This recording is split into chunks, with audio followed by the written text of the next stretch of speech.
everyone, my name is Hòa. Full name is Nguyễn Tiến Hòa. I'm 23 years old. I was born and grew up in Hà Tây, but now it's Hanoi. There are 4 people in my family: my parents, my younger sister, and I. I have a happy family.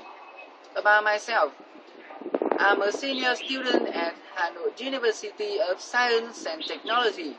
My major is electronic and telecommunication. Now I'm focusing on my graduation thesis. I wanna become a good engineer. I have many hobbies.